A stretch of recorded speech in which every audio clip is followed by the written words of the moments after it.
When we're looking at education, the University of Ghana is run by the University Council and not by former vandals. Well, that's the response from the management of the school to former residents of the Commonwealth Hall who earlier today gathered at the forecourts of the university to protest management's decision to expel continuing students resident in the hall. The University Council's decision follows clashes between residents of Commonwealth and Mensa Sogah Hall in August, and then we had a repeated distraction in December, which led to the destruction of school properties and the disappearance of John Mensa Sogah's bust. Well, we'll hear from the Pro-Vice Chancellor of the University of Ghana, Professor Godwin Awandere, shortly, but I want to first of all engage my colleague James Avaji, who has been on campus, and this is what he found out when he visited earlier. So this morning, the old vandals of the University of Ghana Commonwealth Hall gathered on campus to show what they call solidarity to current students against the university decision to expel continuing students from the halls. Now, if you remember, late last year in August, there was a clash between the Commonwealth Hall as well as the Mensa Sogah Hall during their Hall Week celebration. That led to an investigation from the school's authority into the matter. Now, the school's authority later issued a communique expelling the hallmaster as well as the senior tutor from their position. And so currently as we speak, the Commonwealth Hall does not have a hallmaster as well as a senior tutor in position. And later on, the school issued another communique in dealing with the issue to expel continuing students from the hall. They call it the in, out, out, out policy, where level 100 students will be admitted into the Commonwealth Hall as well as the Mensa Sogah Hall. But when they go to level 200, they are expected to look for accommodation outside the halls in the private hostels to continue their studies to level 400 as they leave the school. The communique also noted that a student from the Mensa Sogah Hall would have their male student out of the halls from level 200, except level 100 female student as well as graduate student. And in recent times, or some few days ago, the students had a press conference and they described the decision of the management as victimization of the student. They are of the view that there are school management persons in post who are supposed to take care of the security situations of the school. And so if something goes wrong as far as security is concerned on campus, it needed to be blamed on those in position who are supposed to take care of such issues. And so it is not the fault of the student, and so the punishment needn't come to the student. They said they are expecting some persons in management to be fired as well. Currently, as we speak, the schools, the All Student or the Vandals Association are in court fighting that earlier decision to expel the hallmaster as well as the senior tutor of the hall. And so this morning they have gathered here to show some solidarity to their colleagues who are in school for the school to maintain them in the halls. When we interacted with some of them earlier, they said all that they want right now is for the school's management to resign the decision of one, expelling the current student, continuing student, which is level 200 to 400 from the hall. Two, they want the school to reinstate the senior tutor as well as the hallmaster into office. That is the reason why they have gathered, as you can see behind me, showing some solidarity. We are sending a signal that this particular policy they want to implement, they did it in the year 2010, we stop it, and 13 years later they want to do it and we'll stop it. Let me tell you something little. In the year 1957, this very particular hall you see was not named come out for nothing. In fact, Queen Elizabeth the Late flew all the way from UK to come to this one. You know what she did? She came to bow before the chief vandal. It has never happened before that the Queen has ever bowed to anybody. But in the year 1957, because of the prominent legacy of this hall, The whole Queen Elizabeth bowed before the chief vandal. This hall you see has enviable values that we cherish. Look, I am a person with disability. And this is a hall that is classless, non-discriminatory. What this hall presents are people who can deliver. And this particular hall, few people out of their own capricious agenda want to truncate the hall. Let me take you to the Constitution of Ghana. Reference your mind to Article 296 of the Ghana Constitution. What the Constitution says is that any person vested with power that is discretionary must not exercise this in a capricious manner. You have to be fair, you have to be candid. Look, in August 2022, it is alleged that there was a clash between students from Commonwealth and students from Sogah.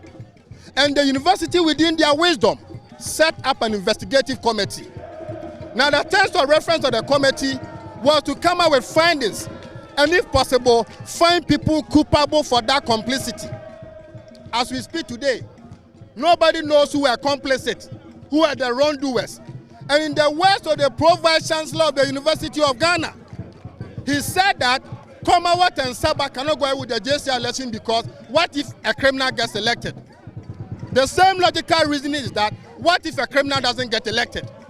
So the point we are making is that, one, you don't visit the sins of a father on an innocent son. In few miscreants, who much of today we cannot authenticate their background, whether they are vandals, they are voter hall students, they are Sogah hall students, nobody knows about them. Until a competent committee establishes so, me and you, we don't know. I never knew law until I came to Legon and read about law. And in criminal proceedings, two things must be established. You must establish autus rea mens rea, what is the action and the intention. We all know the action that was, but what was the intention behind? And who are the people involved? And in matters of law, anybody that's level allegation must be proven to be innocent until proven otherwise. So as we speak today, those students we are talking about, nobody can say authenticatically that they are complicit, unless the committee says so. So we are sending a signal to VC and all those involved that, look, we want to joy. Rollins said one thing, that when the enemy pull a gun, you pull a gun. You sit down to negotiate. But we are telling them they have beaten more than they can chew. Because you see, vandals are many. You are talking about a hall that has produced president of this country, ministers, CEOs. You don't kid with them. And you can see the energy today. There's going to be a series of action. Are there some ultimatum you are giving to the school authorities for which, if the school authorities do not meet this, what is your next line of action? Thank you very much. And first of all, old vandals, I mean, as you can see the numbers, first of all, there are certain levels of engagement that is currently happening. This is one of the engagement. In fact, as you can see, we've also are engaging the alumni of Mensa Sogah Hall. A lot of people have the misconception that vandals and Sogah Hall do not have that harmony. I want to say it on authority that Commonwealth Hall and Sogah Hall always and has always proven that they've been working together. As you can see, there are vandals here, there are Mensa Sogah Hall also here. Now, the university authority, even though we have old vandals that are engaging some of the key stakeholders, we are giving them by the end of this week to rescind their decision, because we believe that it's a knee-jerk approach. And as you can see, there are some of the young vandals who are unable to even come because they are in northern region. Some of them are in Brongafo, some of them are in Koforidia and others. And positioning them into a hostel that they cannot afford, it means that you are denying them access to education. After 1 week, especially, I'm told that the next week is a resumption of students. After 1 week, if the school is not able to rescind its decision, what is the old vandals going to do? First of all, let me mention that in a battlefield, when you are going to war, you don't lay bare your tactics and everything. But this is a clear example of one of the means. And we have other opportunities and available medium. When you are going to battle, you don't lay forth all your army, but we want to drum home to the university authorities that, yes, we are going to engage them. We are going to explore our available means, but they must rescind their decision, because this is a knee-jerk approach and it will deny a lot of people access to education as well. Moreover, if you want to allow this system to stay. What it means is that there will be no leadership, because the people who have been admitted into the hall in the first place are too new to even find their bearing in the school. That is number one. The second thing is that you need people to as it were, integrate you into the university community. And you cannot do that when you come and dump people here. And the architecture of this building is such that even to navigate yourself through the hall, you might get missing. You know, but the bigger picture is that there is a culture of oneness, the love that we share, that irrespective of where you are coming from in this country, once you get to Commonwealth Hall, you will be able to survive, money or without money. It is that tradition that has kept us. Whether you have money, you don't have money, you will succeed in Commonwealth. And there are so many examples of people who came here with nothing, who have made a mark in this country. And it is that passion that will make somebody travel from Bolgatanga and will want to come and be part, that his voice will be counted. So we are here to support the university in all their legitimate endeavors. We will support them. And history of this war have taught us that we have demonstrated much love than any other alumni body in the university. For example, we started a two main project, a $75,000 sanitation project sponsored by Old Vandals, where we decided to renovate all the washrooms. We've done that of the lower terrace, but not for these disruptions, we would have completed that project. Then if you look at all the halls here, all the halls have annexes, including voter hall. It is only Commonwealth Hall that has no annex. We recognize that the university itself is facing increasing accommodation problem. Old Vandals sourced $42 million projects, for which we launched it here. Then the former VC, Professor Odro, came with the university PRO and all those who matter to come and commission. At the sword cutting, distinguished Old Vandals like Alaji Alawa, a three-time journalist of the year of GA, Nana Akwaku Sapo, even at his age, in his late 80s, he came to support. Senior Imbro, may his soul rest in peace. Dasibre Otibuating, the former or the previous Omahiri of New Jabe, was here to support such a lofty idea. We had moved equipment to sites. Then this VC led a team of 28 convocation members that they are maneuvering, the project was stalled.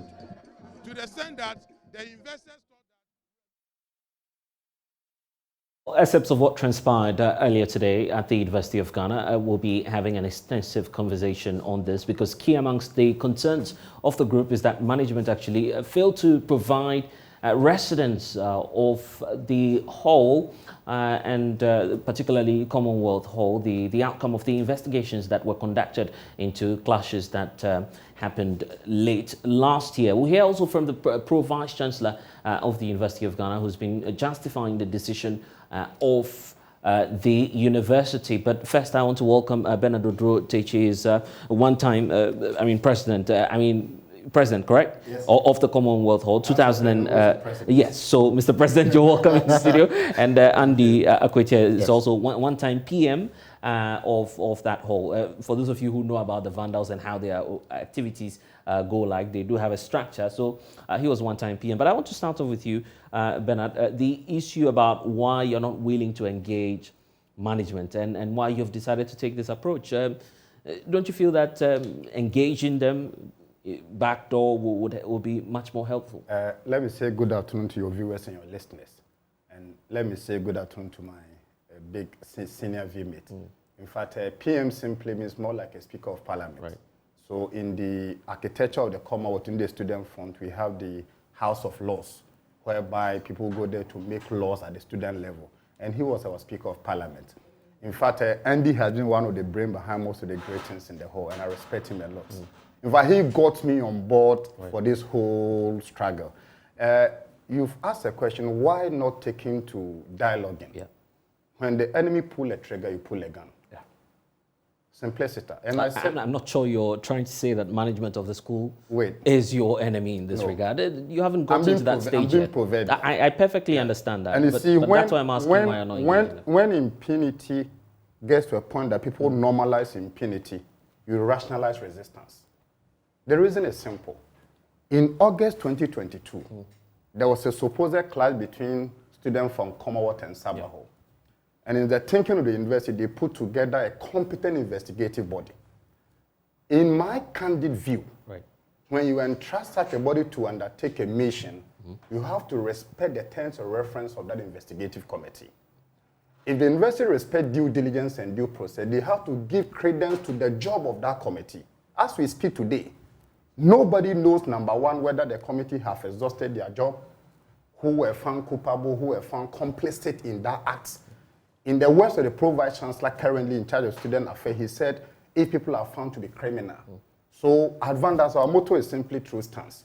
We want to know the so-called criminals who engage in that dastard acts that turn the image of the university to the level and I need to state that I was on radio just a couple of hours to coming on TV. He was clear in his explanation. He says, if you need answers, why not, use the appropriate channels? Have you read the other publication press release he has released outside? You see, the university is a corporate body. There's an act of parliament backing the university. All vendors are stakeholders, not outsiders. And let me tell you, if you take this country today, it has churned out prominent people from that hall to the point that a former president is product of that hall. What we want to say is that if the university failed to deploy the tool of engagement, we will also use the same medium they use in engaging the public. Andy, the sense of entitlement is part of the criticisms you faced as Old Vandals. The fact that this is a university, this is a public institution. Whatever decision it is that the University Council decides to take, that should be, I'm sorry for using the word, none of your business. That is where the problem is, because we are stakeholders of the university. So whatever you are doing, we are supposed to be involved in it. It is not a case that you are supposed to come and impose things on us. Or even, is it imposition? We are supposed to agree on things. Okay, so you come out and say that there are a group of students who did some various acts, which you classify as vandalism, at a particular section of the university, which was not in Commonwealth Hall, neither was it in Sogah Hall. But then you come out to say that, okay, this was done, we have a security, an investigative team working on it. Then after a number of days, you decide to suspend some people of one side of the two factions that did this. And then you go ahead and say that now students of the hall, continuing students of the hall, do not qualify to stay in the hall. Now, only first year students are supposed to stay in the hall. Yes, granted. University of Ghana, when Commonwealth Hall was built way back, it was only first year students that stayed in the hall. We understand. But the question is that, where are we going now? Why do students go out for internships? So they can learn and gain experience. That is why we have continuing students in the hall who can give them the various experiences that they need. Now you are telling us that the continuing students cannot be there. Now, just imagine, that old farmer, my grandfather, who is somewhere around Rara, whose child has been able to pass the free SHS, now has finished first year. Now you are telling that child that even the 1,000 cedis that he was paying for RFU with, he paid 70% of that, and the university granted, the hall granted him the access to go. Awaiting the 30%. Now that child is supposed to go and pay 3,800 to a hostel, which some of you manage and are stakeholders in those hostels. So what are we saying? 20 years ago when I was admitted in the University of Ghana, the problem there was accommodation. So if the university is supposed to train people to solve problems in various institutions, how come after 20 years we cannot solve our problem with And you agree with me that for the past 20 years, there's been that constant tag of radicalism and vandalism associated with your hall. No, but the problem... You're not running away from that. That is where the problem is. It is not about radicalism. It is not about vandalism. So I live with my children in the house. Then I decide to tell my children that, okay, the usual eating 3 times a day. Now, no, I'm going to give you 1 meal in the morning. By 4 p.m., they'll come back to daddy and say, Daddy, why are you not giving us food? That is how it is. So if I've been in the university in 2003, as a first-year student, and the main problem there was that accommodation was the problem. Right. Now, 20 years down the line, the university is supposed to train me to be employed by multimedia to give solutions to the problems that multimedia has. So if the problems that the university has, with all the lecturers and the professors and all those people that are there, cannot solve the accommodation problem, with all the vast land that we have there, then what are we doing as a university? And what are we doing as a country?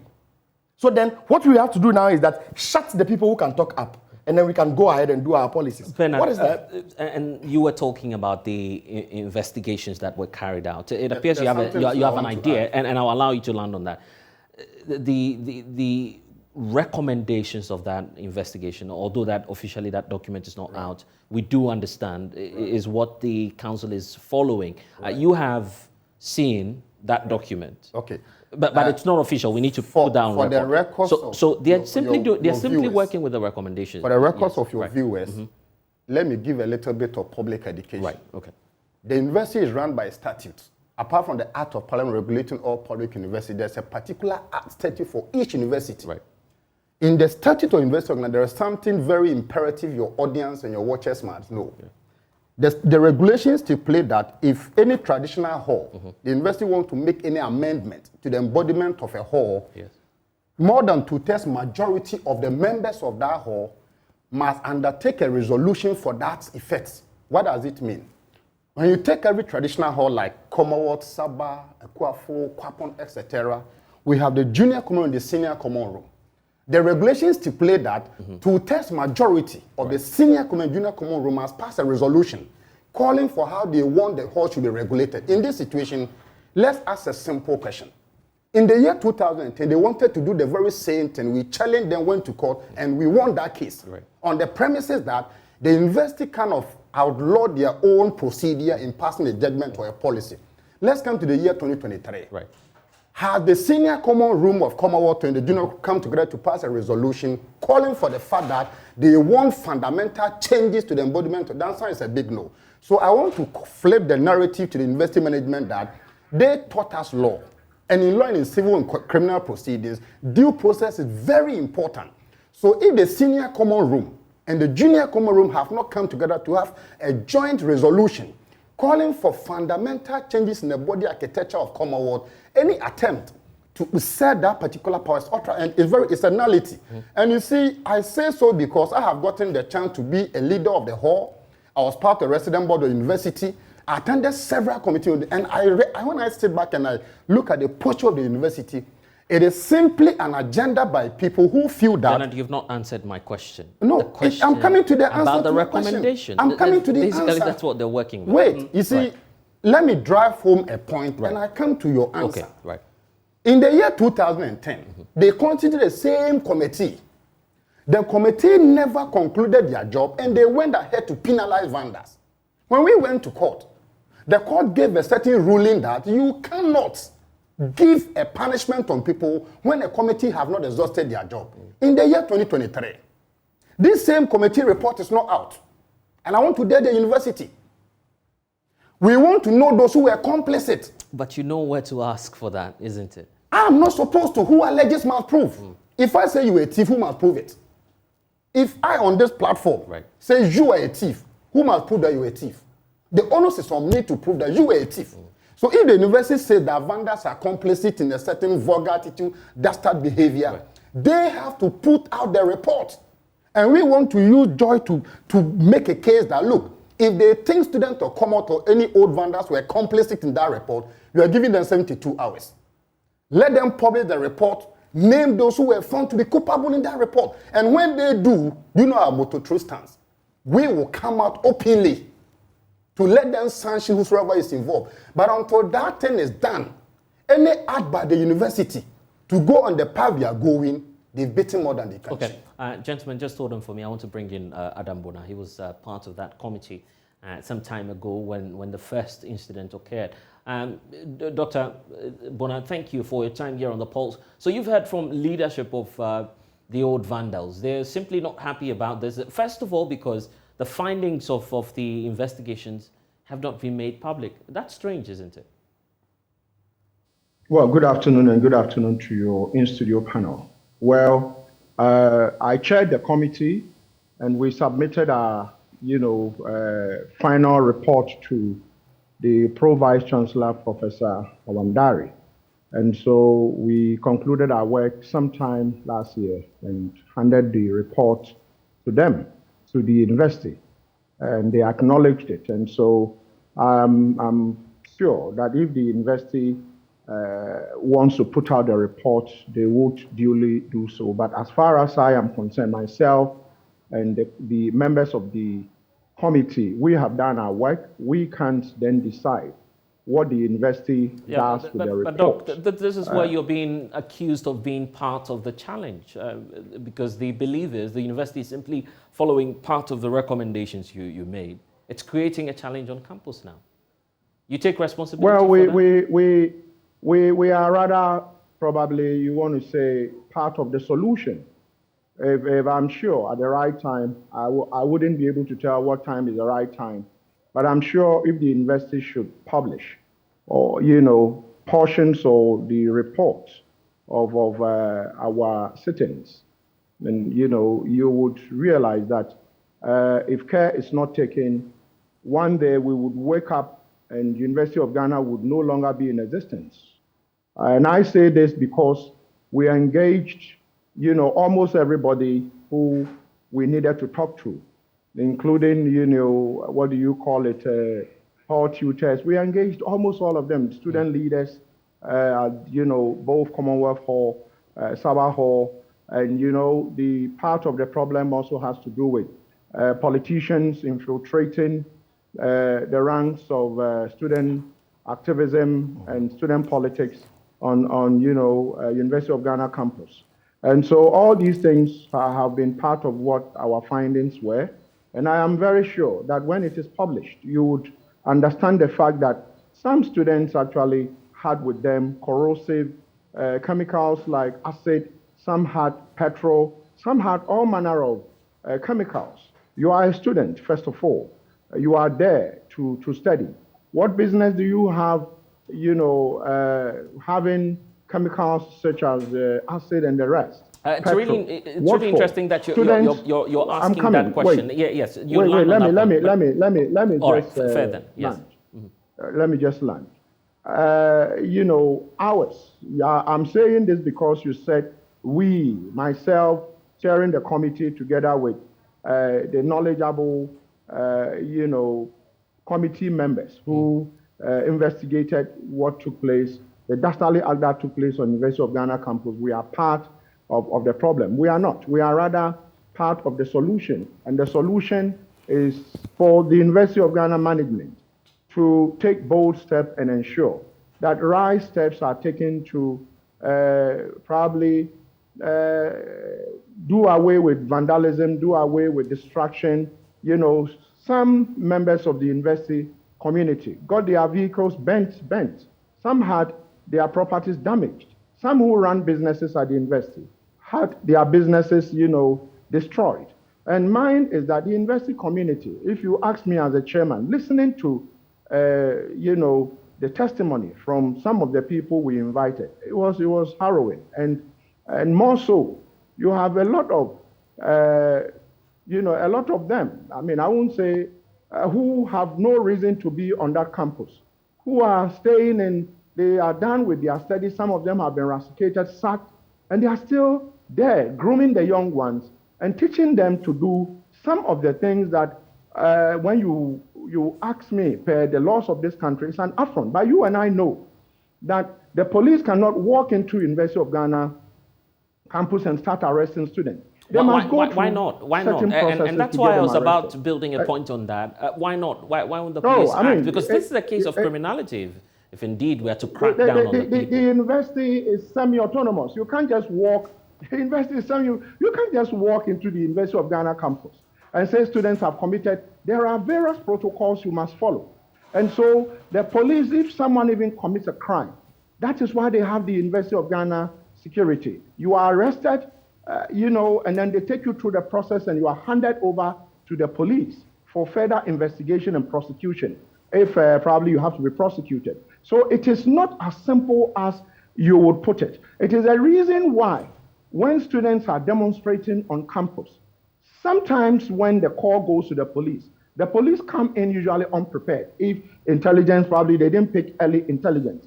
And I am pointing to the, some of the distractions that took place on campus. The police is called because then, if you look at our public order act or law, you are supposed to pre-inform the police, not to take permission, but pre-inform them that you want to demonstrate. Why do you think the framers of our Constitution put that as part of our statutes? It was to ensure that the police are prepared. They know how many people are likely to come, what routes you are likely to use. Then they sit with you and discuss. But that is not the case on University of Ghana campus. So usually you have spontaneous, demonstration students, and the police cannot just go in there and begin to probably clamp down on students. There are processes. Yeah, but usually things get destroyed before the police come in. And so for me, I think that we did our work. We handed over our report to the university, management. And so as far as we are concerned, the university would have to management, would have to take bold decisions. And so whatever decision they take that will bring peace on campus, I believe that it should be supported. I'm going to be very direct here. Does it look like they're following what it is that you told them? Well, the report is not out yet, and I wouldn't want to preempt the university. But as far as I'm concerned, blessed, the university must take bold decisions based on the recommendations we gave them, based on our findings, and what we've submitted to them. And I do believe that if what they are doing, is part of their report, so be it. But what I want to say is that most of the things management are supposed to do, or they are trying to do, have been part of our report. And so for me, they should take bold decisions. That's what I think. Because bold. First of all, students are there to learn. And if you, unlike our time, the A-level days, O-level, A-level, you go to school when you are grown. Today, you have children, infants. I mean, by the law, infants who are the university. And when if you watch some of the videos and the distractions, children shouldn't be terrified. Children in these universities, especially University of Ghana, Tech and the rest, shouldn't be terrified. Dr. Our time, we were much older. Right. Dr. Bona, you would want to hold on for us.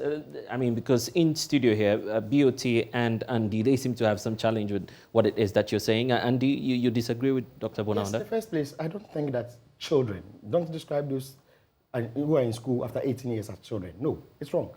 Yeah, but there are people below that age. Let me correct him. It's wrong. It is not every student on University of Ghana campus. I have my nieces, it's not every student on campus who is 18. If he knows the definition of a child, he should tell me. Some of these students are under 18. Some of them are 16. Some of them are 15. Some of them are actually, probably you can have 17. Let's not categorize all of them to be above 18. So you were the one who was generalizing the generalization of his statement is preposterous. You see why? I got the chance to run a matured entrance exam business in Ghana. And I want to put to Dr. Bona, right? Yes. That there are students on Legon more than 50 years.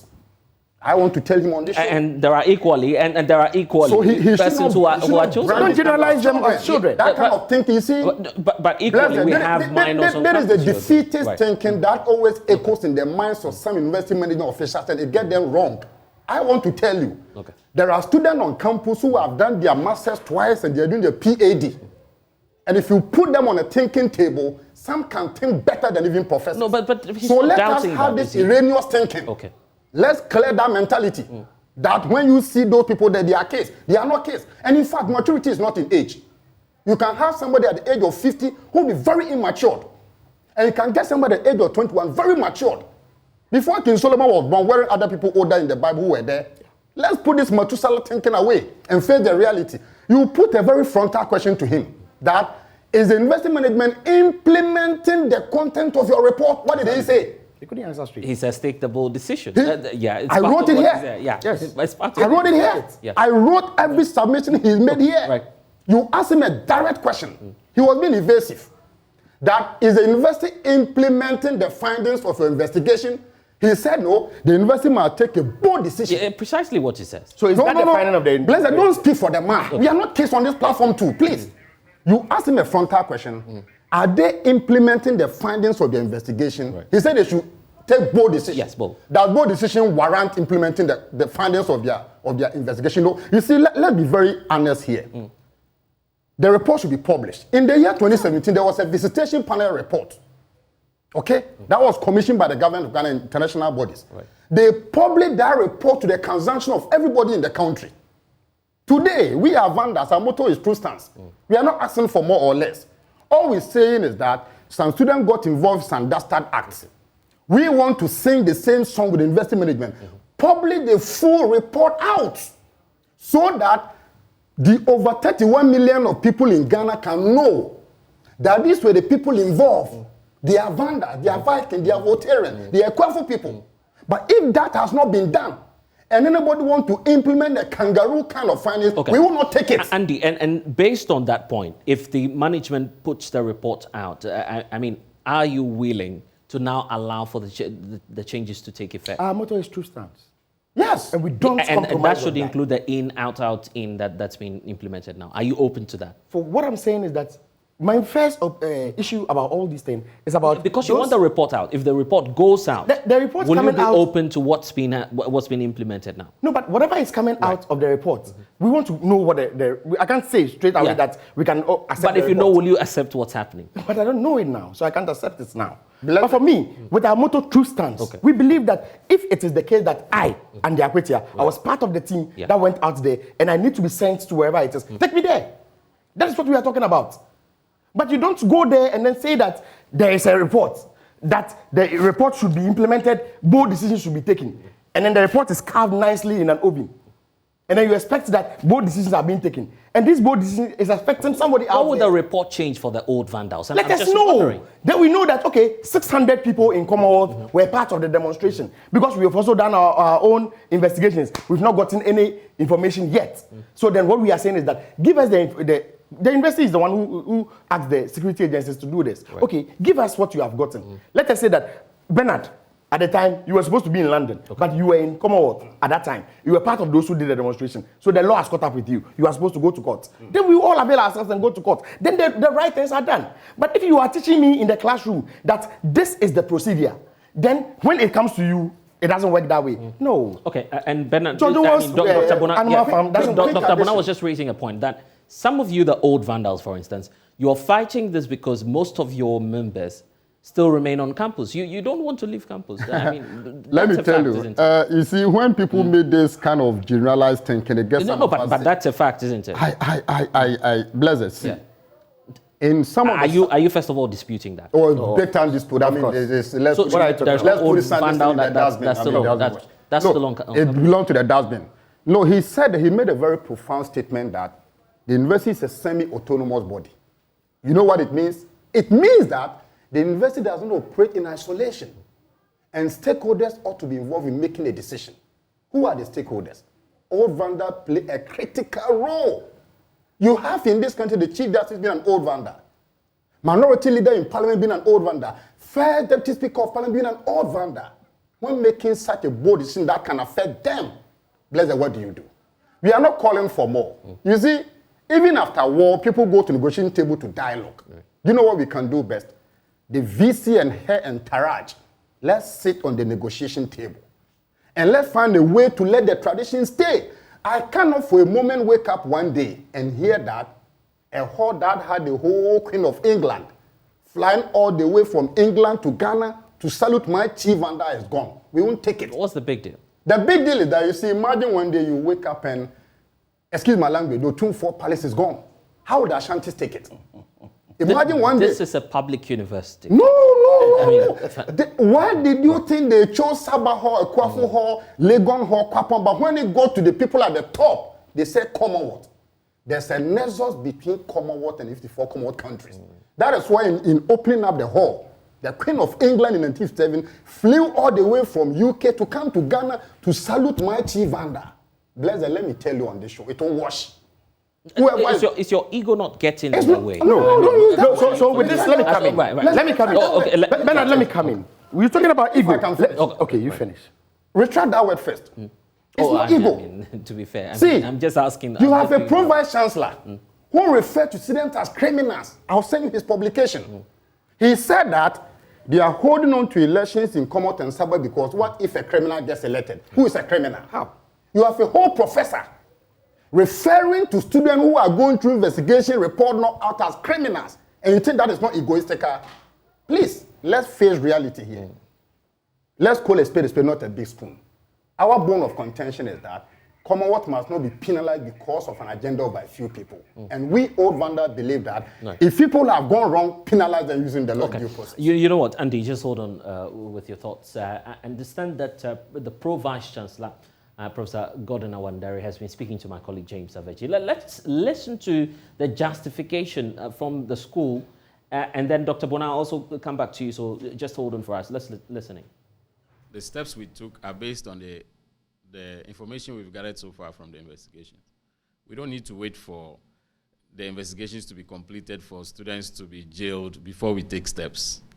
These are steps that are meant to, stem the tide of violence that has been taking place. So there's no need for us to wait for investigations to be completed before we take any steps. So as we go along, you gather information based on the evidence you have so far. You take steps to prevent further violence. That's what we're doing.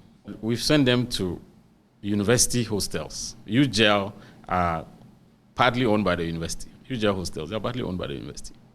So they are not some alien places that we've sent them. You understand? And we've given every person who had a room legitimately, we've given them another room. Yes, there's a difference in fee, and so what? There are other students paying the same fees. What's wrong with that? There's variation in fees across the campus. So you deal with what you have.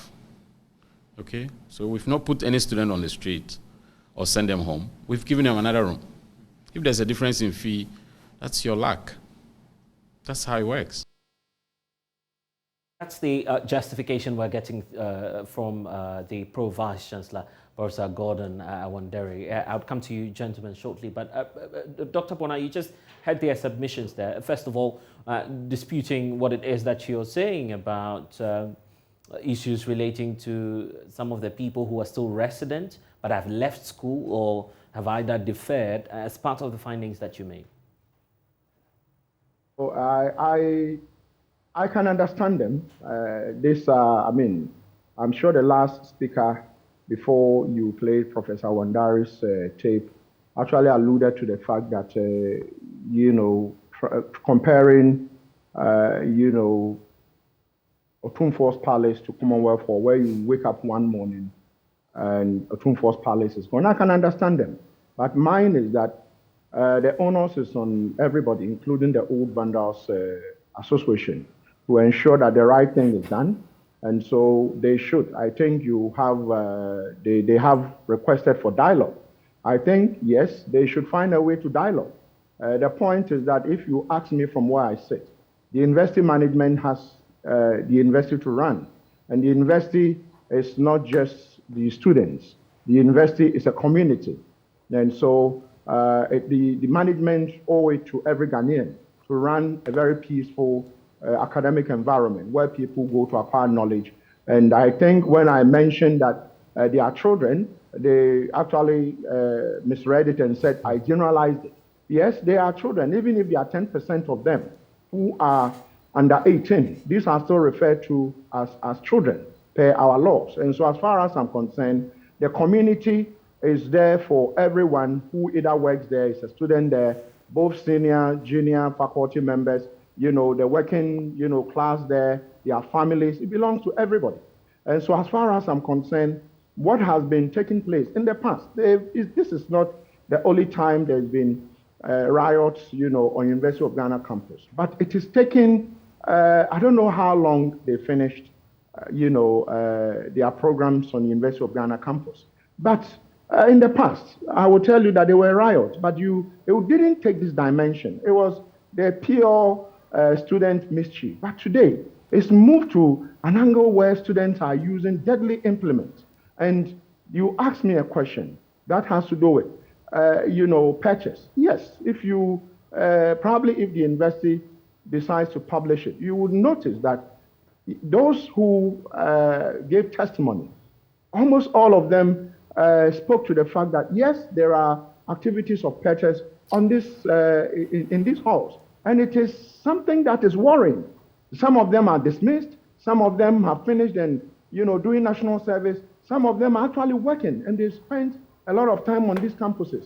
And, our findings also pointed to a situation where some of these older folks are the ones who are kind of training the young ones to do some of the things,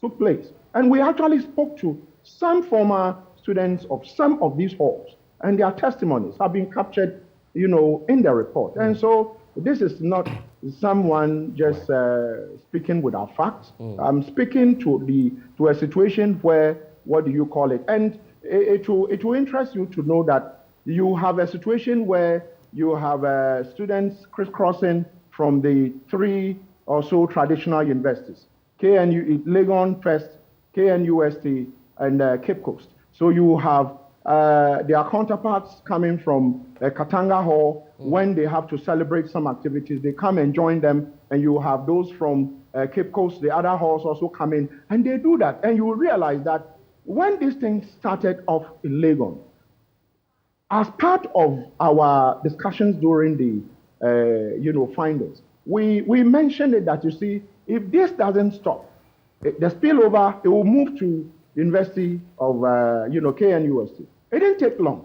We saw what happened in KNUST. And I think prosecutions, arrests, and other things are going on. And so as far as I'm concerned, it is worrying where, students take the laws into their own hands. Not the usual thing students would do. At this time around, carrying petrol, carrying acid, carrying all manner of implement that would maim and kill people or damage property beyond, repair. For me, it is worrying, and we made it clear to the university that if you don't take pragmatic measures, one day, some of these students who feel so entitled will go and bring gasoline and spread this gasoline on this campus and set it on fire. And probably we would get up one morning and University of Ghana is gone. That is how, worrying the situation is. As we collected, testimonies from those who came to give us information. And, I believe that when the report is published, it also has something to do with, national politics. It has something to do with national politics. So we have made recommendations on that, hoping that they will take, a decision on that as well, because then the moment national politicians who, the usual MPP, NDC, their things get into, some of these confined areas, where people are supposed to be learning to acquire knowledge, then there are a lot of issues. And so for me, I am hoping that some of these decisions by the university would help. But then I think there should be dialogue. Those in your studio, I believe they are members of Commonwealth Hall. They should find a way to dialogue, because at the end of the day, even if the decision has already been taken, they should find a way to engage, to understand what happened. Right. Because then being confrontational, I don't see it to be, anywhere closer to, solving the problem on University of Ghana campus. Dr. Adambona, we're grateful for your time here on The Pulse. And I just want to round everything off with you, gentlemen. And Andy, you were just about wrapping up on the points that he was making. Yes, seriously. I wanted to cite an example with the issue of Professor Nyame. Right. Where Professor Nyame was pushed to the extent of even sent to the University Council and all that he crashed one of the lecturers or something's phone and all that. Holding him accountable for what's happened. For what happened. Yeah. Professor Nyame, if you know Professor Nyame very well, even if a mosquito should be on his thigh, he will tell the master, go away, I'm doing something, go away. He can't even raise a finger to hurt. So for Professor Nyame to get angry, it means that something happened. What is it? What exactly is the problem? Why are we neglecting the main problem, and then we come and say that the students they are purchased in Commonwealth? How did they become purchased in Commonwealth? Because they do not have places to sleep. Is it not the academic board that admitted the students into the hall? They don't know that in Commonwealth we can take 1,000 students or 200 students. Why would you take more than 200 students into Commonwealth Hall? Because you expect that they should have a place to sleep. So then the problem is that Commonwealth Hall decided to say that, no, we have too many perches in Commonwealth Hall. Now, let us build a hostel. We are looking for our own facility, as in finances, to build the whole hostel. We got it, and then we spoke to the university authorities, and then the whole project started. Then, that is the problem. Commonwealth is building a hostel. They will increase the number of students. They will be ungovernable. So then that's the problem. What are you talking about? Anyway, because we don't have all of the time, let me give the final thoughts to you. Dr. Bonham made the point about politicizing activities of students. Yeah. Sure, you're interested in and that. As a politician very defeatist for me. You know why? You seem to have a personal, should I call it a personal issue with Dr. No, Bonham? I disagree sharply with his position because he's not being truthful to the point. Who appointed the vice chancellor? The president. He's not president of Ghana. Yeah, but is the president a man of God? You don't expect the vice chancellor to be political. This is an academic society. Come on, and who appointed the vice chancellor? Did you appoint the vice chancellor? Wasn't appointed by a politician. So if a politician appoints a vice chancellor, it's not a political decision. Take the academic board. I've been there before. So I know so many things he doesn't know, but I have been there. Look at the difference between me and Dr. Bona. I have been there from where he's talking from. He has not been there. I've been on resident board, part of academic board, represent the university on certain even convocation. If you take the membership, a huge percentage is appointed by politicians. So how do you expect politicians to appoint VC and other members and expect the student for not to be political? So that argument is defeated. Dialoguing. You see, the media is the fourth estate of realm. Certain things dialoguing cannot do, the media can do. And I can tell you in this country, result that the media have achieved that ordinary people wouldn't have achieved it. You think this platform is a joke? Do you know the impact has been here will make? Last of it all. And it is a challenge I'm throwing out to Yoko and BNI. Okay. And let me do off my cap. We've done our own investigation. When Dr. Bona was talking, he made the point that there's a hostel that the University of Ghana owns a share, owns interest. As to who other interests are, he didn't mention it. The investigation all vandals have done is to establish that a lot of the hostels have been owned by university management officials. So when they bring this in, out, and they kick out the student, they will go out and rent their hostels. So on this note and on this show, I'm calling on BNI and Yoko that they should commence an investigation and establish who are the number one shareholders and beneficial owners of the hostel around. And that will vindicate us that the university management are not in there to kill any mischief. But they are there because when they send the student out there, they will end up renting hostel that they own. How do you punish people with this cruelty in mind? Okay, we'll see if the BNI will deal with that. But just on the point... I'm calling on Yoko and BNI. NIB, they call them now. Right, okay. That their task is to engage investigation. They should undertake a forensic investigation and know the shareholders and beneficial owners of the hostels around. And it will be established that it is owned by this university management official. And that is why they are interested in this in, out, but not letting the students stay on campus. We need to go, but you were raising a point earlier about the politics of it. Yes. Where lies the influence of the governing council of the university? If I am a president of Ghana, and I appoint you, Blessed, as the VC, whose instruction will you take? So the first of it all. Yeah, no, but in terms of the decision to arrive at, at that selection, the choice of the vice chancellor, obviously the governing council has an influence. And what did they do? What did they do? Go. You see, I'm saying that. You see, the difference between me and Dr. Bona is that I have been to where he is talking that he has not been there. I've been to academic board, resident board, and on convocation. He has not been You feel there's undue influence? It's very politicized. Before you even go for meeting, the political class will meet the top people. At times, look, there are times that the party national chairman will be there. What is the business to be there? Party chairman are attending will be there. University council will be there. At times they will be there. Because you have evidence to back when I was there, they will be there. When you are taking certain critical decisions, you see them there. What is the business to be there? There are times when you are taking certain serious decisions, they will be there. So the point is but Bernard, these are serious claims you're making. I am telling you on this show who appointed the vice chancellor. And a colossal percentage is appointed by the president. So will you expect the president of the country to appoint people who act against his interests? Hell no.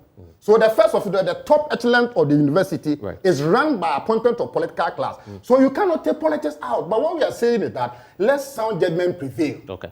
And that sound judgment is that Commonwealth must stand the test of time. If Manshia cannot go down, Commonwealth cannot go down. You have any comment on what the next line of action yes, will be? yes. What will you be doing next? You see, let me put this in tree. You see, mum son daya eshenitim. Mum son daya eshenitim. When going for war, you don't put your arsenal out. But you want to assure the investment management that they have beaten more than they can chew. That I'm very confident.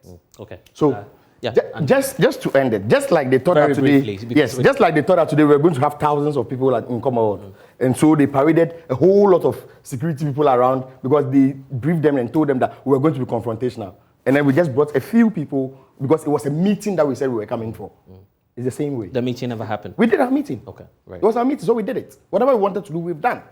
And we are finished with our meeting. So just like they thought we were coming with 1 million people, yes, it's the same way. We also have a strategy, the way they have their strategy. Okay then, Andy and Bernard, I'm sure that would engage again on this. This is not the end of it, but of course, But we that's want their to concern. call on all vandals of globally to come on board because when you touch one, you touch all. Okay, we'll see if that will happen. But I'm grateful, gentlemen, for joining us. Also to Dr. Adam Bona for joining us. You're still watching The Pulse. When we return, we'll talk about the free senior high school policy. The program is up for discussion again. We'll talk about it shortly.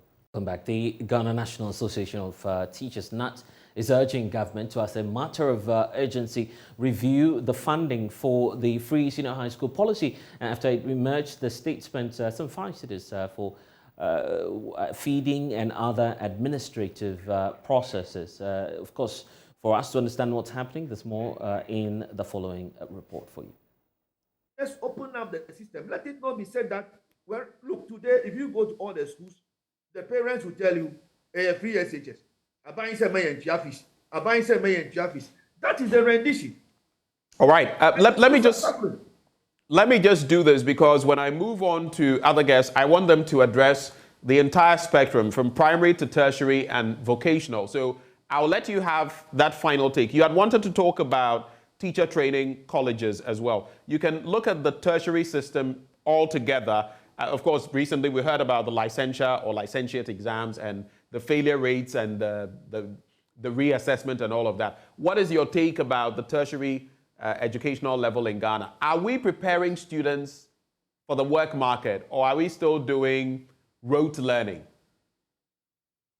Yes, So please make that brief so I can move on to my other guests. Yeah, I have difficulty regarding the pass rate and all those things that were put out there. Yet we are interrogating it, and we are going to engage the very institution that put out that particular figure because it looks like people are using it to justify other things that do not sit well, particularly with the teacher unions. But that is just by the way. Let me get back to the substantive issue. Look, regarding the issue of our brothers and sisters who are in the colleges of education, which is now a satellite campuses of the various, now a tertiary institution of the various satellites, the universities. Before the implementation of this particular policy, many things were taken into consideration. It was provided for in the budget. Discussions were done on it. Then suddenly, we just saw a letter on social media from the Ghana Education Tertiary Commission talking about the issue of the quota system. But they came back to deny that it is not the quota system, giving all kinds of reasons. You see, when you are implementing policies, particularly policy like this, which is an issue that borders on teacher education, it could have been better for some kind of engagement to be done. Carry the people along. Nothing like that was done. You suddenly see the thing on social media.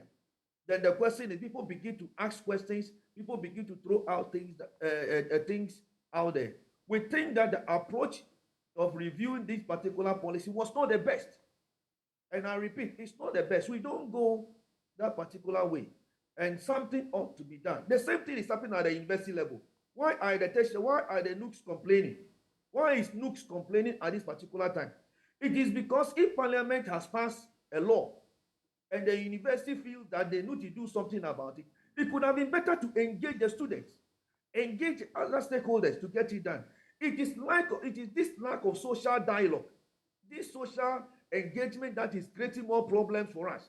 And we believe that the managers of our various institutions should learn from this. Right. That you cannot do things, take it up and believe that the people who are coming working with you will just take it hook, line, and sinker. It doesn't work that way. Demand from the Ghana National Association of Teachers. I want to bring in now Deputy Spokesperson of the Ghana Education Service, Opoku Bensa, and also Dr. Peter Anti, Executive Director of the Institute for Education Studies. Doc, let me start off with you on the issue about the funding. 5 Ghana cedis is the revelation we're getting, but should this be of concern to us, particularly knowing that the policy has been running for a number of years now? I mean, it's as though everything is going on well. Thank you very much, and good afternoon to you, and Happy New Year. Yeah, free SHS, would it ever go? I think that, let me make this point first. Any kind of investment that we do in education is very, very important, because at the end of the day, economies are transformed through the education sector or the education system. So we push money into the education system. We developed the human capacity, human capital base of the country. And then at the end of the day, they contribute to the growth of that particular economy. So every kind of investment, money, expenditure, whatever it is that we push in the education sector is important. And if it's possible, we should encourage government to do more for the sector. That being said, we have to look at how we continuously fund these policies. And I think that we have said this over and over again. Now, let me make this point here. If you look at the funding structure of the free SHS, you will realize that 100% money is coming from government, and that is why we're calling it the free senior high school. Now, out of the 100% money coming from government, and a certain percentage is coming from the government of Ghana and revenue that it collects, and then another percentage comes from what we call the ABFA, which is the abbreviation for Annual Budget Funding Account, and that is from the oil revenue. Now, if you have looked at the composition of the percentages that are coming from both the ABFA and then the GOG, you would see that it portrays an interesting trend that everybody should be interested in. In 2017, 52% of the money that we used to finance the free SHS came from the ABFA. 2018, it dropped to 40.1. 2019, it moved to 42.8. 2020, it moved to 53.4. 2021, it dropped to 38.7. 2022, it was 40.5. These are the percentages or the percentage contribution of the ABFA to the funding of the free SHS. Guess what? In 2023, 100% of the funding for free SHS is coming from ABFA. What this means is that in 2023, Government of Ghana revenue is not going to support free senior high school. You will know why. We know that we are going through crisis and Government of Ghana is not having enough resources. Now, what this means is that the free SHS policy does not have a sustainable source of funding. We cannot also say for sure that we are going to have the oil revenue coming into the system or like forever. So sustainability of such a good policy that is bridging the gap of gender parity at the senior high school level, that is allowing people who hitherto will not have had access to secondary education to have access to secondary education, that is helping students to enroll, to go to school and other things. Such a brilliant policy is facing sustainability issues because in 2023, this year, if something happens to the oil revenue, we are going to have serious problems with funding free SHS. So what's your solution then? What's your proposition now? And that is why everybody, with the exception of the ministry and then the president and the government, is saying that look again at how you are funding the policy. And how do you look again at how you are funding the policy? So we know that government is funding the policy 100%. Can we now look at a situation whereby there is another source of funding for the policy aside the ones that are coming from the government? And that is where the parents and then the voluntary contributions we are talking about comes in. So we can have a funding system where maybe 60% is coming from government, both the ABFA and the government of Ghana revenue. And then 40 is coming from parents or a voluntary contributing or any funding mechanism that can be put in place. So that when government is not getting the enough money to support the secondary education, that source, that second source or that secondary source will support and then give the kind of assistance that we need in our education system. And if anybody suggests this and anybody thinks that that is not the way to go, then I don't think the person really wants. Okay, let's try and get some official response on this. Dr. Anti, just hold on for us briefly. I want to bring in now Yao Pokumentas with the Ghana Education Service. And Yao, a lot of demand now. I guess the pressure is unbearable for you, the GS and both the Ministry of Education. The call has been consistent that government must look at alternative funding to the free senior high school program. Why is it taking you so long for you to act, and knowing that now NAT is equally coming up strongly on that? Okay, let me say a good evening to yourself and to our lovely viewers, and to my senior colleague, Auntie, and to my Ebola Association leaders. It's not a pressure which is mounting on us. It's a good conversation that we are all speaking about what is happening within the education field, and I think it's a feedback that we take positively, and we want to encourage the good people of Ghana whilst we talk about it. It helps government in taking certain decisions which are key to the transformation agenda that we seek for. And again, it shaping the policy direction. And it tells that the good people of Ghana are interested in what is happening at the Ministry of Education and the Ghana Education Service end. So it's a good call, and we do welcome some of these discussions within the media space, which guides us and give us the focus where we want to tilt the fortunes of education to. Again, government has not indicated to anybody that we are unable to sustain the free SHS in its current form.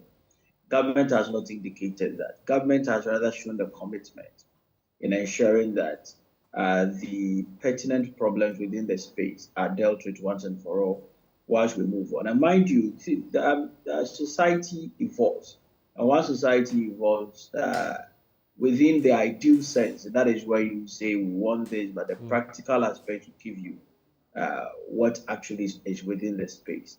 And I think you will agree with me, since the implementation of the policy in 2017 up to date, government has been very firm, committed enough resources within the free SHS space to ensure that all well-meaning Ghanaians who do qualify for secondary education do have that opportunity to sit in the classroom, go through the 3-year program, and come out as an educated individual and have the opportunity to further. Yes, but there's this question facing you as to whether or not you review the 5 cities, for instance, for feeding. It's woefully inadequate, you agree?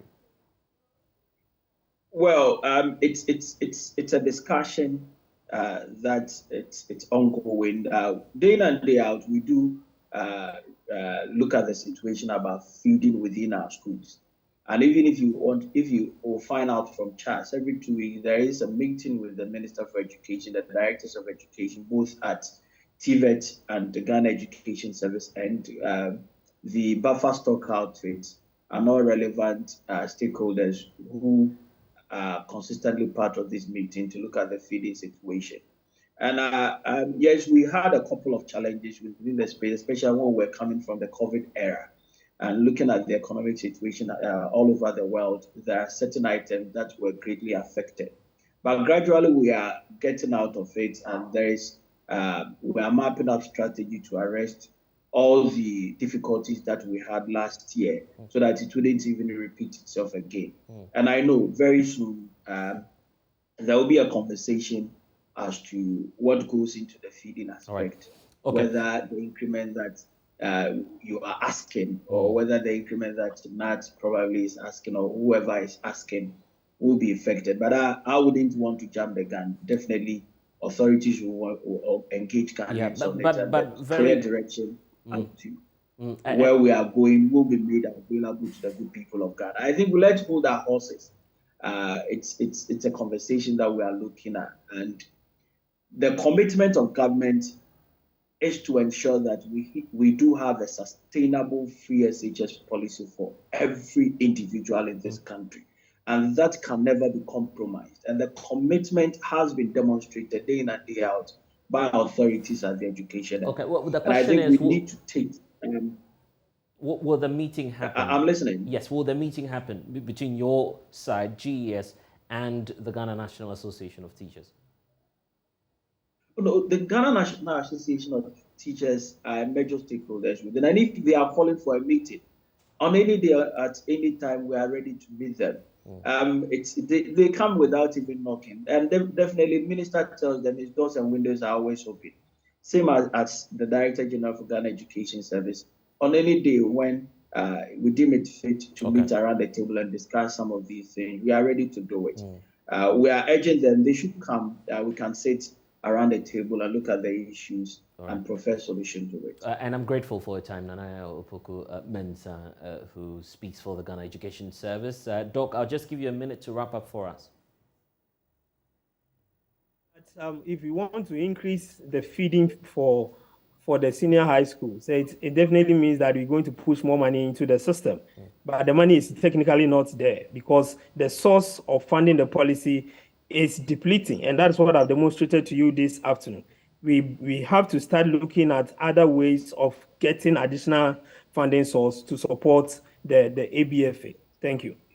I'm grateful. Dr. Peter Anti with iFirst. Now, 2,171 people were killed from January to November last year, while 25 persons were killed during the Christmas festivities. The National Road Safety Authority has described the continuous loss of lives on the country's roads as unacceptable and wants some level of concerted effort to deal with the situation. According to the authority, it will institute some measures to ensure a drastic reduction of the numbers of road crashes, even though there was a decline in the number of crashes that happened and deaths in 2022 as against the ones recorded in 2021. We're joined in studio now by Head of Projects and Business Unit at the National Road Safety Authority, Henry Asomening, who's joining us here. It's such a pleasure to be talking to you, sir. So let's get into the figures. You're saying that 2022 is better than 2021. Is that something we should be jubilating about? Thank you very much, and greetings to all our viewers. We, when it comes to the road safety situation of the country, we say that one death is too many. So although there has been a decline, which is good, we still lost people. Families still lost their loved ones, and so we can't jubilate about it. We need to be jubilating when we know that our roads are safe, such that nobody dies on our roads. So yes, between 2021 and 2022, there was a reduction of about 18% percentage points, people dying. And that is good news, although, as I said, one death is too many. So yes, we've done something well, and I must commend all stakeholders within the country, all road safety stakeholders, especially the media. And I'll zoom down to Joy because I am here for your Drive Safe campaign, which is one of the contributory factors to this success. And we need to do some level of analysis on what the figures tell us. Is it a general case that all of the accident happening is taking one form? I mean, what are the dynamics involved in these figures that we're hearing of now? Okay, so if you look at the figures and you want to compare from 2021 to 2022, you realize that one of the significant changes that we had was the involvement of motorcycles. We have been complaining about motorcycles rising, and I want to say that this time motorcycles had a reduction. And all the parameters, the commercial vehicles and the private vehicles, there were reductions. But it's just that the reductions between the commercial and private vehicles have been a little consistent, but now we are also seeing a reduction in motorcycle. And if you zoom into just motorcycle, there was a reduction of about More than about 10%. Oh, that's reduction. significant. Yes. So I would also congratulate motorbike riders because it means that the attitudes are changing. And then also drivers because it means we are recognizing that motorcycles are also relevant on our roads. So yes, we've had a reduction in motorcycles, and I would say that that is something good for us. 2023 is here. I'm interested in the interventions, for instance, and some of the policy measures that will be rolled out in the coming days to ensure that you further cut down on the numbers that we're recording. Are there some concrete measures that you're taking this year? Yes, but I want us to go back and see some of the things we did right. As I said, I'll congratulate the media because a lot of media houses did a lot of road safety campaign, and you partnered us in the Stay Alive Road Safety campaign, which was led by the National Road Safety Authority in collaboration with all other stakeholders, the police, the road engineers, and it's one of the things that has helped. The police also came up with a lot of their own project, Operation Pi, which also helped significantly because without enforcement, changing attitudes is very difficult. So with that, there are two operations also coming in, especially Operation Pi, which was targeted at motorbike riders, helped in the reduction I was just talking about. Yes, going forward in 2023, stakeholders are coming back, and you know the roads, they had one of the terms that we were all using was dualization, and we have seen that dualization led by the minister himself, the Ministry of Roads and Highways, and it's going to continue, which means that we are going to get more expansions on our roads. The Stay Alive Road Safety campaign is also ongoing. It will continue. I'm sure Drive Safe campaign is also ongoing, and we will be partnering with you to continue doing what you are doing. The police, Operation Pi and Operation Pi would also continue. DVLA is also improving a lot of their systems to accommodate some of these things. But one significant thing that is coming I would want to talk about is the use of technology in enforcement. Okay, that's very critical, yes, because it will help you a lot in terms of which the police is coming on board with. And I must say now, this year we'll see the first speed camera on our roads. And this is something that the police has been following over the last 5 years. And it is something that when it comes, it will significantly reduce further what the reductions we have already chalked in 2022. And the authority, also with its stakeholders, as we all know, the new mandate of the authority is to regulate the commercial road transport industry. The authority has also come with its stakeholders to collaborate and come up with using technology to regulate the commercial road transport. And I must say that the transport operators are very happy. They are in line, and we are all coming up with a product that would help Ghana. So we see 2023 as a very good year, and it would help, all these measures would help to bring it down. What I equally want us to do is to take a look at that national picture. So let's get to it then by giving you a regional breakdown of some of the incidents recorded in 2022. I believe these are 2022 figures, correct? Yes, this is a Christmas, yes. 24th, so you see that on the list, Greater Accra appears to be in the lead still, right? Yes, you see, when it comes to even the human population, we have a lot of us in the Greater Accra region. So there are a lot of vehicular conflicts are experienced in the Greater Accra region.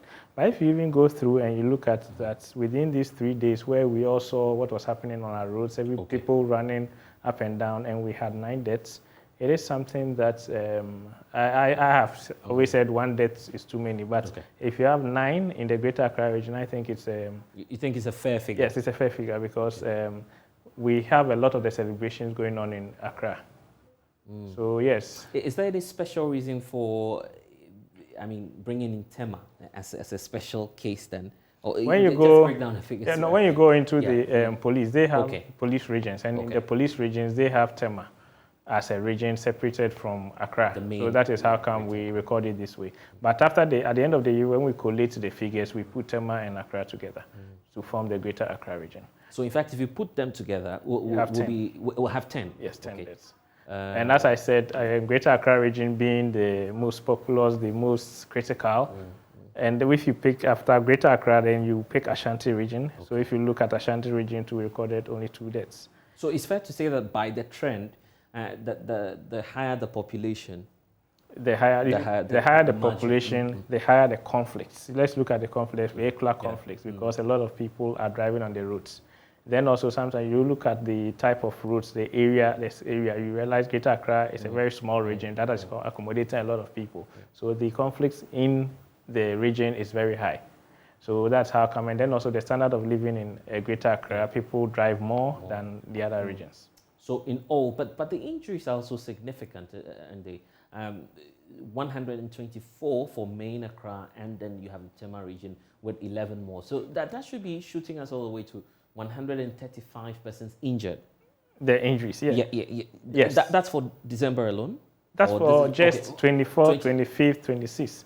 And in just a split of 3 days? 3 days, yes. So that's what I'm trying to say, that if you have 10 deaths and you have this type of injuries, then you realize that, especially in the region, it means that the post-crash system in the region is also good. Okay. So people are being saved. More, yes. So people are being saved more. So on the whole, I would say that, yes, although when it comes to those areas, like the persons injured, pedestrian knockdowns, vehicles involved, and then the cases reported, it went up. Right. When you look at the same 3 days for 2021, it went up. But the concentration is on persons killed, and that went down. And it is something good we can talk about. But as I always say, one death too many. Yeah. I'm sure that you have a message for our viewers and the general public. 2023 is just here. You have a caution for them. Yes, as we enter into 2023, we want to maintain the momentum that we have come from 2022. And as I said, there are measures that are being put in place. Our media campaign is still going on. I'm sure Joy will continue with their Drive Safe campaign. And so all these campaigns will go on. The police is coming in with more measures to try and curb down these crashes. Our roads are being expanded. So as road users now, it is our turn to change. Let us drive at appropriate speeds. Let us use the pedestrian crossings. If we have footbridges, let us use them. Let us not walk under the footbridge. I live around Pokuasen, and I always use the Achimota of Anchor Road. And you realize people just climbing and crossing under the footbridge. And it is something we should try and stop that, because just your death can increase our, so when you can avoid it, please avoid it. I'm sure you're even receiving reports on the Medina situation as well. Yes. So and Malam as well, you get people walking under them. Some say we fear heights, please. That is the safest place to pass, because it is made for you. Right. You will conflict with nobody as a pedestrian if you are using those areas. So let us try, especially as pedestrians, to cross the roads at appropriate places. As drivers, let us drive at appropriate speeds. And as road users, let us try and stay within the confines of the law. And as I say, it is better to be patient than to be called a patient at the hospital. Well, I think that message will sink really deep down, but we're grateful for your time. And now, the founder of the Center for Legal Advocacy Research, Education and Training, Jennifer, also has encouraged head porters to be focused on their visions and dreams for the future while working hard towards achieving them. She made those remarks when the Claret Foundation visited the dummy market to spend time with the head porters and also to hand over some items to the head porters as part of the New Year's festivities. The Center for Education and Training, Claret, is an independent NGO registered under the laws of Ghana and committed to, among others, to promote relevant issues as well as carrying out legal advocacy, assistance and consultation for the vulnerable in the society. Claret also aims at strengthening the capacity of vulnerable groups and influencing the formulation of policies. One of the vulnerable groups on the streets of Accra is female head porters. As part of its Christmas activities, the center organized a program for Kayaye while sharing items including Claret branded headbands, lunch and slippers, among others.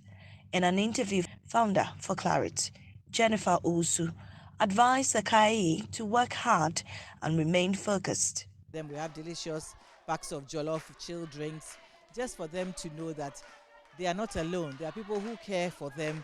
There are people who really want them to do well. And that to do well, the journey of 1,000 steps, they say, begins with 1,000 steps. So we at Claret believe that this intervention, though small, will go a long way to improving their livelihood.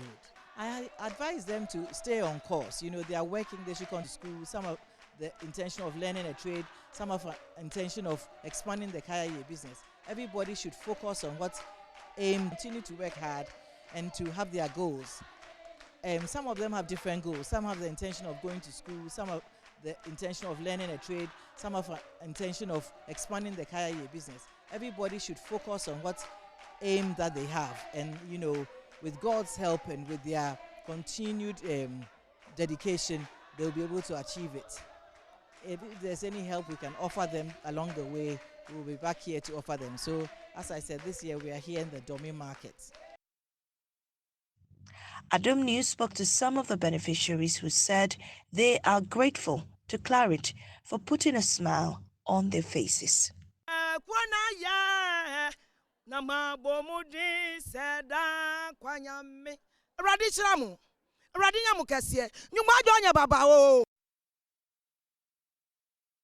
Talking about the new year, thousands of holiday revelers within the Ashanti region turned up to the India numbers to join the fun of the biggest family outdoor event in Kumasi, the new year edition of Live in Share FM Frital Family in the Park. Of course, in the park we saw a massive lineup of activities to carry patrons through the new year, and patrons were whiled away some time with some good music and limited freebies, and it all came from our sponsors. So let's give you reports captured by Mona Lisa Frimpong as part of the New Year's family party in the park in the Ashanti region. With just a 2-minute drive from the central business district in Kumasi, hundreds of families are seen busily making their way to the lush gardens of the Kumasi Rattray Park. This was all to catch the exciting experience of this year's Love and Insure FM Frital Family Party in the park. It was a fun-packed event as patrons danced out to welcome the new year. Some families took part in games and cooking competitions that won them packages and goodies from sponsors. We're having so much fun here. Since this is the beginning of the year, we came here to just have some fun with our family. Yeah, she's my kid, so we came here to have some fun. Okay, how has it been for you at the Rattray Park here? Oh, it's been fun. It's been really fun. We see a lot of things here, like the bouncy castle, like a lot of things are here. There's food. Yeah. My wife and the other kids are at the other side. The other kids decided to come around and then maybe have their faces painted and have these balloons on. So I decided to come around with them. Well, this is my first time coming here. My wife told me that we have to come, then I just came. Me and my 10 children. And then my first time coming to Abaha. And by and we share how no send a high entrance in the city and many aje. And near bush your phone in I and Yaja by your man who moved dear grow come, Tianya pie. We have best I could jolly poon, you better to swim me jolly come. The Fiason, any penny and I find a cover 2 years. They say, and I Fiason in my bush and I see a baji. Niano nom drink na di kama ewie so we akudale pu agro bi o ha bia me ne my ebedi bi eno ntine ne ye ba ye ne age pa ne me di agro bebre agro ni bi ti se uchi kan me di bi wako bouncy castle ni wako unko ye face paint ni bi pacho debi. Sponsors of the events and other exhibitors expressed satisfaction with gains made as they cashed in on the event. Over the years, we've been with you since you started all the years family party in the park. We are grateful. It's been good. Anytime Love FM or Multimedia organizes, the parents turn up and then they patronize our services. And that is how come Frital and Fortune Rise is on board for this program, just to bring the significance of the occasion in terms of food. So far, the feedback has been great. There are a lot of food vendors cooking and selling around, but at the Frital stand, we are doing free sampling. We have cooked some finger foods with Frital. So if you could take a look, we have plantain chips, the ripe and unripe fried with Frital vegetable oil. We have chin chin, which is also homemade, fried with vegetable oil Frital. Then we have kelewele. We have a balm of Gilead vinegar here, or bog vinegar. In short, we also have yogurt in here. We are one of the sponsors of this particular program, yes.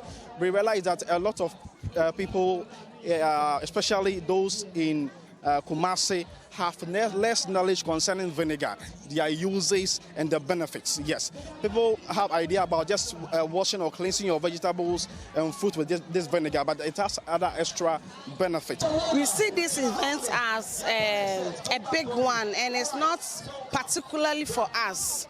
From where we are coming from, the kids and the family are plenty, and they don't have time for us for now, but individually we are getting to them to get contacts so that in future or maybe afterwards we do referral concepts.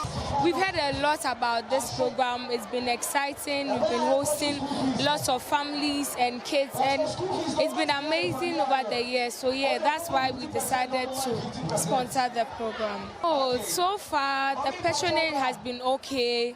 At least our products are being showcased, and we have body splash, we have diffusers, we have air refreshness for both your homes and then your cars.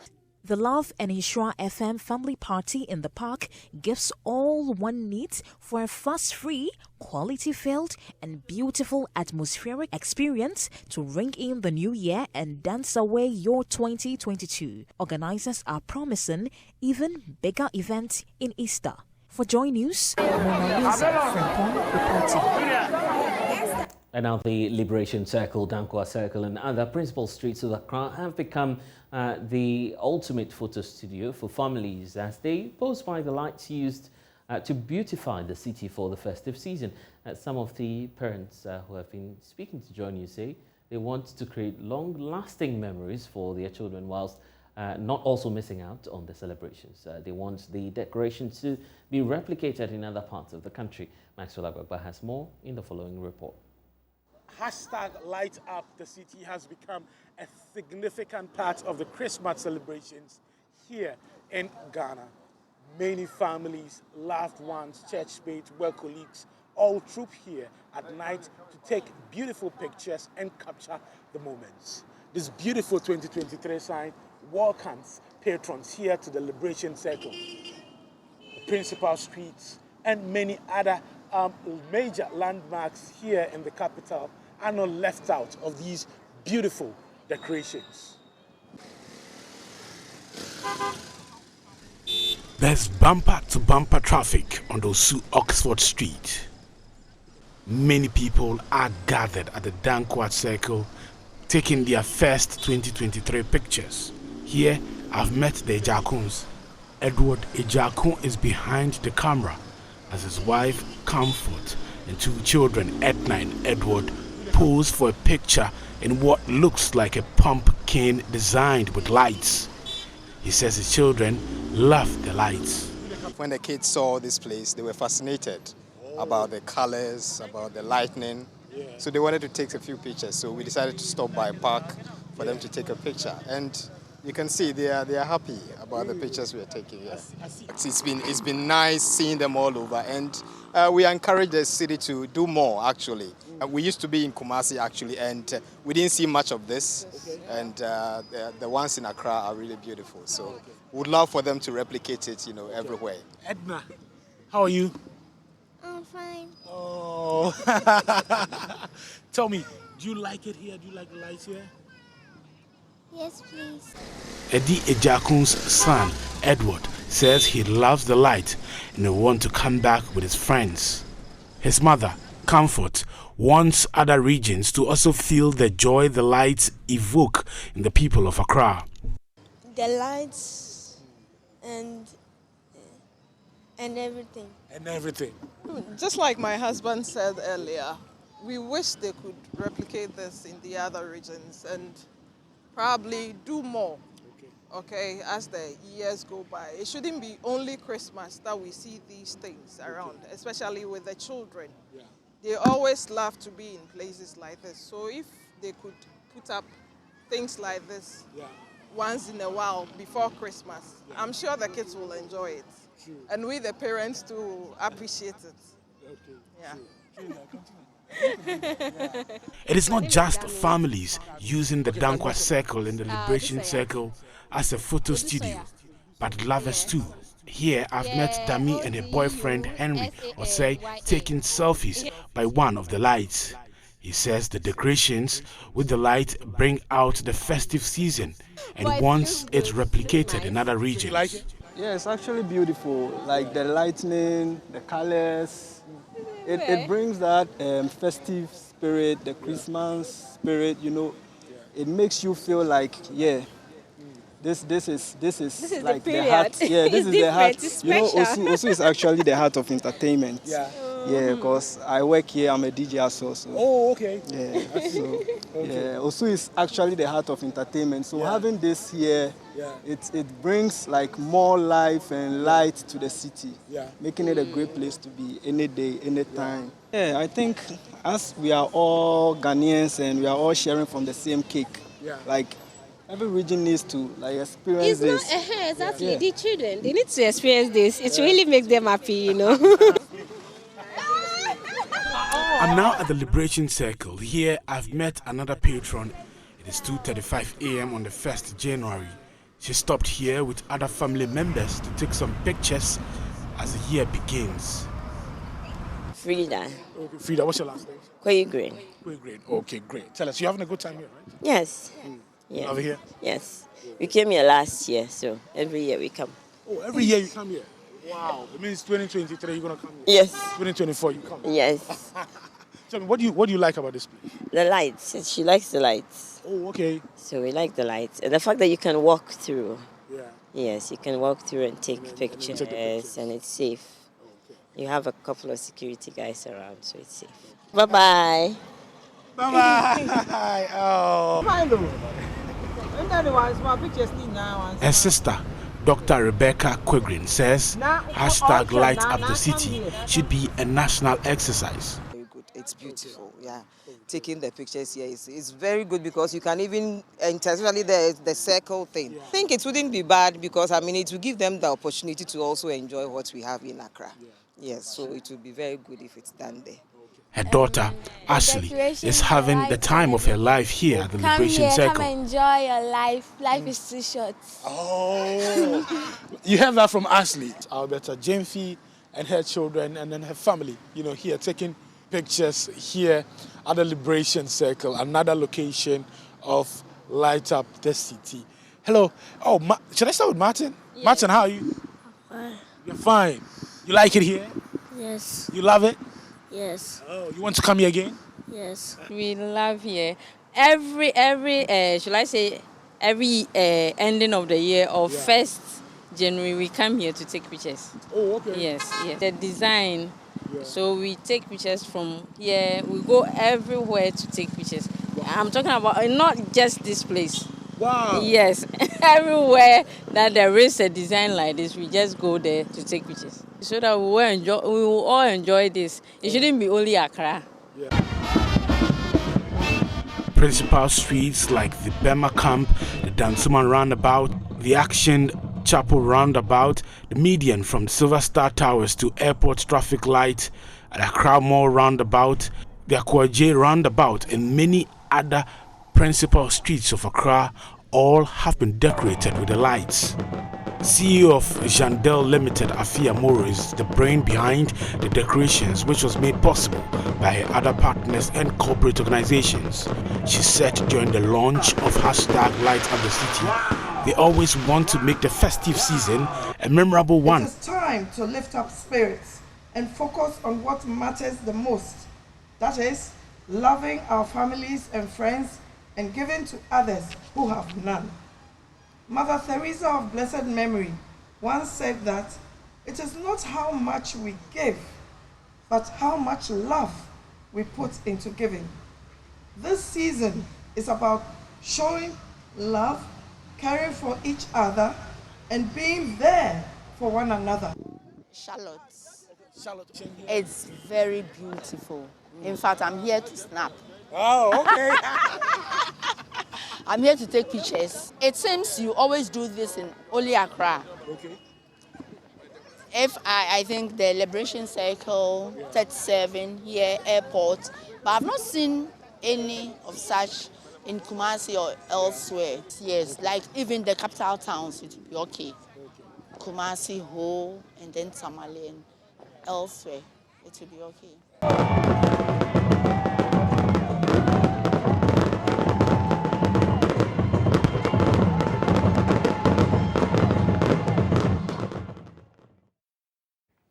guess it's not too late to also get your fair share of the pictures. Try driving at night or at dawn, probably to catch the very last train on that. But that's all we have for you here on The Pulse. I am Blessed Sogah. Log on to myjoyonline.com. Updates on our stories there for you. See you again next time. Next is Let's Talk Showbiz.